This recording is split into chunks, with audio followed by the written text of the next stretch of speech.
throw stuff out on the table. So definitely feel free to ask questions, because especially when we start talking about South. Yeah. I think the best way for me to start off this conversation is to give everybody in here a summary of my racial autobiography. When my old school started working with students for the first time, we had to do these things called racial autobiographies, basically where we had to write about my life that was based on race. And it actually ended up being about 4 or 5 pages long. And it was just telling my life story, how it was actually relevant to who I am as a person. And to summarize it, I'm the baby out of 7.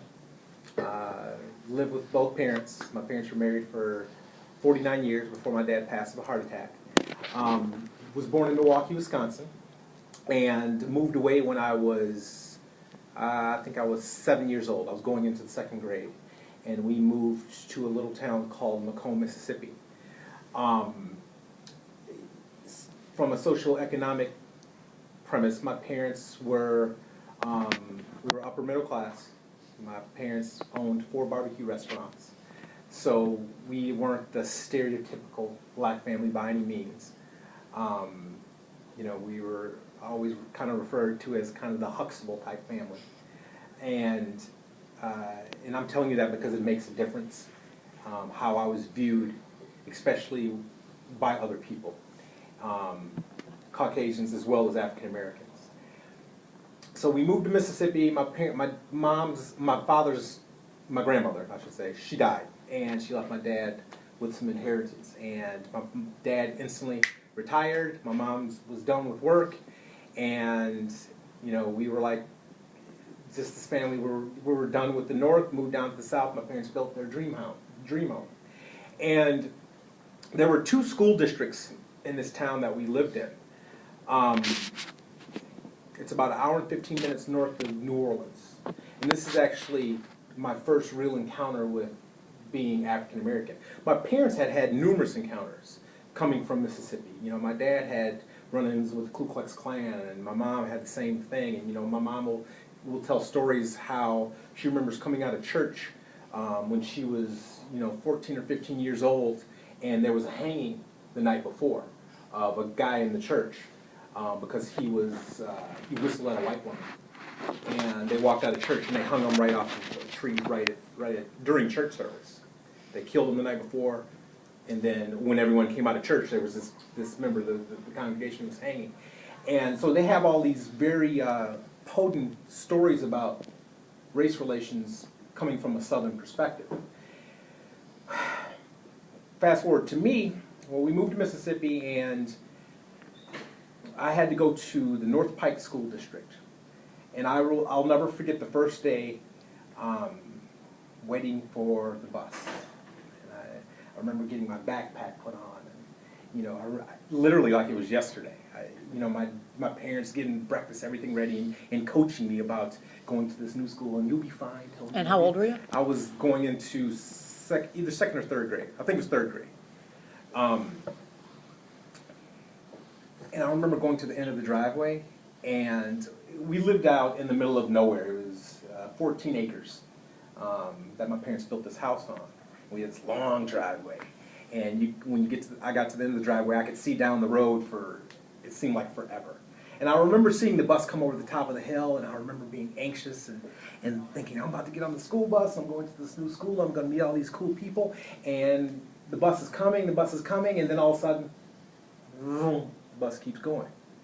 And I remember turning around and looking at my dad because he was standing at the door, and I'm like, what's going on? So my father did like most parents would do. Okay, get in the car. Okay, we'll go to the next stop, and we'll put you on the next. You can go to the next bus stop and get on with those kids, because most likely the bus driver didn't know you were on the roster. There was something, which is a very easy mistake to do down there, because especially how houses are so far apart. So I remember getting in the car, and we drive past the bus that just passed me, and we go to the next stop, which was about a mile down the road. maybe 2 miles. And there, I get to the bus stop, and my dad rushes me out the car and said, "Okay, here we go." And I remember standing in line with, it was a group of 5 or 6 white kids. And they were all kind of looking at me, just kind of strange, almost shocked.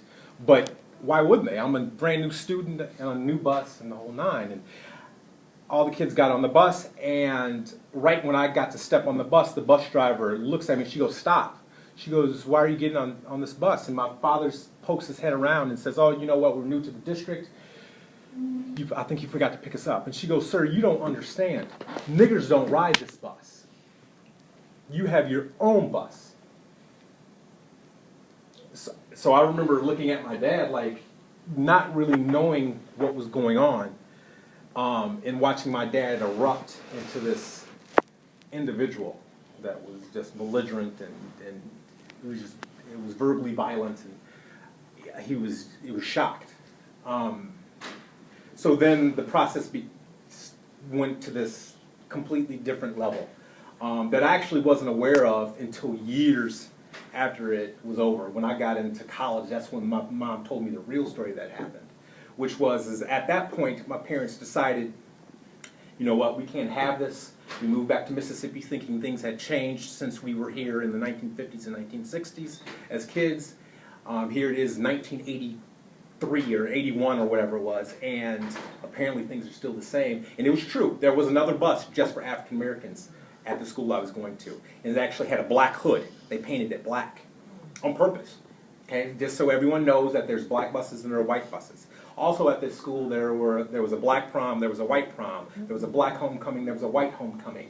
There was a black side of the yearbook, there was a white side of the yearbook. Everything was completely divided right down the middle. And this is in like I said, I think 1981 or 82. My parents went into this motion of trying to make some change. And I remember a segment after this situation happened where I didn't get to go to school for 2 or 3 weeks. I didn't think anything of it. I just remember not going to school and thinking how great it was. Well, what I found out is that because my dad challenged the school board, which the superintendent was the Grand Wizard of the Ku Klux Klan, they started giving death threats to my family. And I remember my mom saying, "Don't answer that phone," to me. And stay away from the door, stay away from the windows. All these different things were going on, and I wasn't aware of it because I was only in 3rd grade. Well, there was a lot of stuff going on. There was a bomb threat that my dad received, and there was all these other death threats, and we didn't go to church because we were worried about all these different things. And I'll never forget my dad sitting by the door one night. My dad was a Marine, fought in Korea, and he had a lot of guns, lots of guns. And I remember him sitting by the door one night, and he was sitting he had a gun in his lap, and he had another shotgun on the floor, and he was sitting there. And I never knew why. I'm like, hey, he really likes his guns. Look at my dad, that's pretty cool. Well, it was because he was getting these threats that they were going to have a lynch mob that were going to come to my parents' house, and they were going to do whatever they were going to do. So that was my first real race, or dealings with race, at a relatively early age. So when you talk about the South and how it is, that was my first experience. In 1980. Yeah. When segregation should have been over by almost 20, 30 years, it was still going on. To close out that story, my parents ended up challenging the entire district. The superintendent had to step down. There was a big article that my mom has, and I think she still has it, where it has a picture of my father on there, and the headline says, "Negro Yankee makes change in the North Pike School District."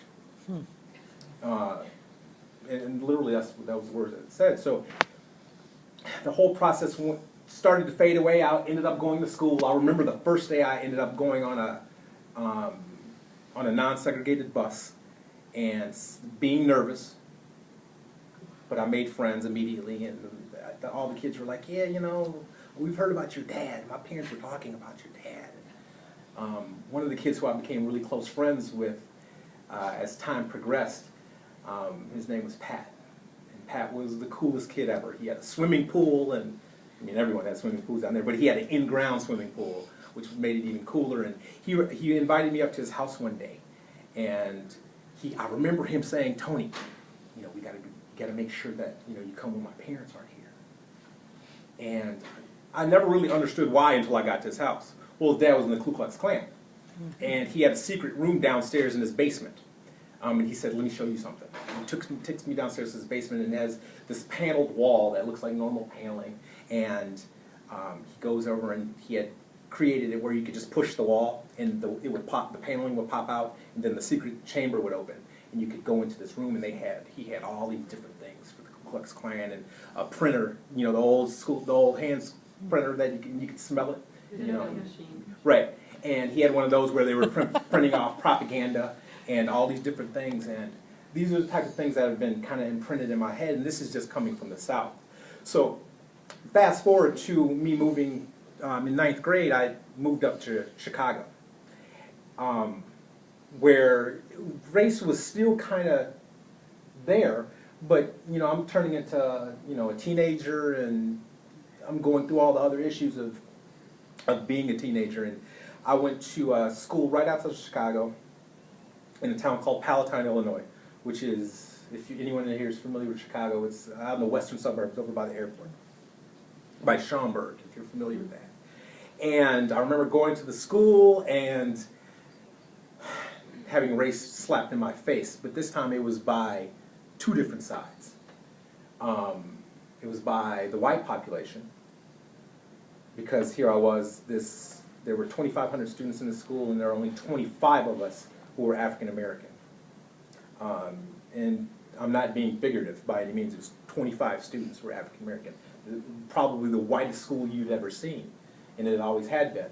They had just started the busing program out in the school district. So out of those 25 students who were African American, only one of them was from the suburbs, which was me. So it created a completely different situation for me that I had never had before.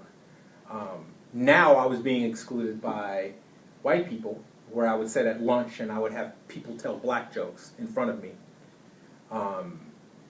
Or I didn't relate to black kids because they thought I was a sellout.